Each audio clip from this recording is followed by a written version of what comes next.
Le vrai faux tout de suite. Le vrai faux de l'info avec vous, Géraldine Vosner. Et ce matin, Marisol Touraine est sous votre radar. La ministre de la Santé pleine d'optimisme sur le déficit de la sécurité sociale qu'elle promet de combler. Même si la branche maladie reste dans le rouge, elle voyait hier sur France 3 une raison de se réjouir.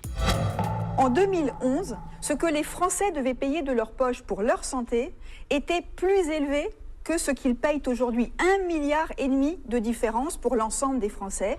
Les Français payent de leur poche 1,5 milliard de moins pour leur santé qu'en 2011. C'est vrai ou c'est faux, Géraldine ? C'est évidemment faux, Thomas, et on est là devant un modèle de manipulation de la statistique. Marisol Touraine parle du reste à charge, de ce que payent les patients quand ils vont chez le médecin, cette part qui n'est pas remboursée.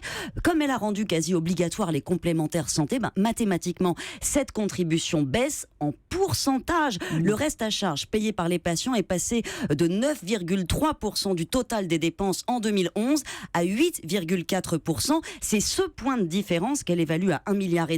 Mais j'ai fait le calcul en valeur. Comme les dépenses de santé ont augmenté sur la même période, le reste à charge n'a pas baissé, au contraire, il progresse légèrement de 144 millions. Et ça ne représente qu'une partie des dépenses. Bien sûr, Madame Touraine oublie un peu vite que les Français payent infiniment plus de leur poche. La santé, ce sont les impôts qui la financent, les cotisations sur les salaires, la CSG. J'ai tenté de calculer ce qui sort vraiment de leur portefeuille en retenant le chiffre qu'utilise l'OCDE, celui des dépenses courantes de santé, qui recense tous les soins à l'hôpital, mais aussi les arrêts maladie.